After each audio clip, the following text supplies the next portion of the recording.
Pulling close, Erskine Skinny Slidell removed his knockoff Ray-Bans, lowered his window, and eyed my flopping pant legs, devastated feet, and disheveled hair. A smile lifted one corner of his mouth. Though the Charlotte-Mecklenburg PD Felony Investigative Bureau Homicide Unit has more than 24 detectives, somehow I always end up with Skinny, and the pairing is always a test of my fortitude. It's not that Slidell's a bad investigator, quite the opposite. But Skinny views himself as old school. In his mind, that means Dirty Harry Callahan, Popeye Doyle, and Sergeant Friday. I've seen Slidell question witnesses. Always expect, just the facts, ma'am. But Skinny's not a sir or ma'am kind of guy. Several years back, Slidell's partner, Eddie Rinaldi, was killed in a sidewalk shootout. No one blames Slidell, except Slidell. Thinking Skinny could use some diversity awareness, the department partnered him with a Latina lesbian named Teresa Madrid, to the surprise of all, the two got along.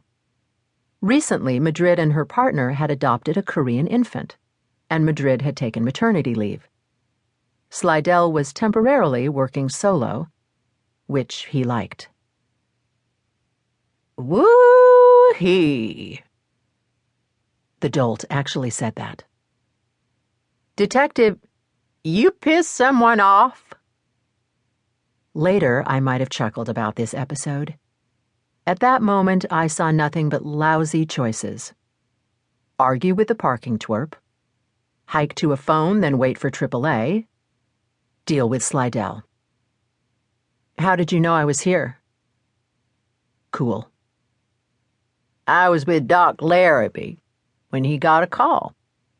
Slidell leaned over and opened the passenger side door. Get in. Drawing a lungful of fresh air, I slid into the seat. Lord in heaven, Doc. Don't know I've seen anyone that ratty in years. You should get out more. What the hell were you? Mud wrestling. Pull over there. I pointed to where my car was. Hate to see the other guy. I'll post a video on YouTube. I jabbed an impatient finger in the direction of the big SUV. Slidell proceeded as directed. Stop. My hand came up. No, up behind that van. I know what happened. Some dude tuned you up for trying to boost his car. If I could boost a car, I wouldn't be here. I hopped out. The blisters looked like two red eyes staring up at my face. If the bracelet hadn't been a gift from Katie, I'd have cut my losses and split. Someday I'd tell her about this, then we'd laugh, maybe. I slid between my car and the blue mammoth, eyes on the pavement. Bingo. The bracelet lay beneath the two abutting mirrors in the least accessible spot possible. Sucking in my gut, I wedged between the door handles and down into a squat. Shoulder twisted sideways as far as it could, I reached out and snagged the bracelet. Then, careful not to set off alarms, I hauled myself up and made for the Taurus. Slidell watched my performance without comment.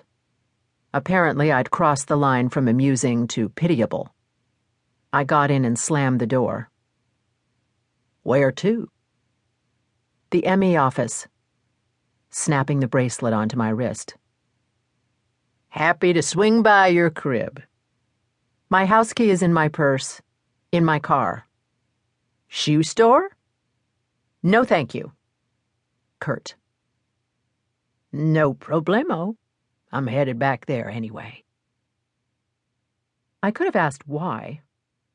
Instead, I sat facing the side window, attention focused on blocking the olfactory record of Slidell's passion for the deep-fried and over-greased, of coffee supporting white colonies of mold, of sweaty sneakers and oil-stained caps.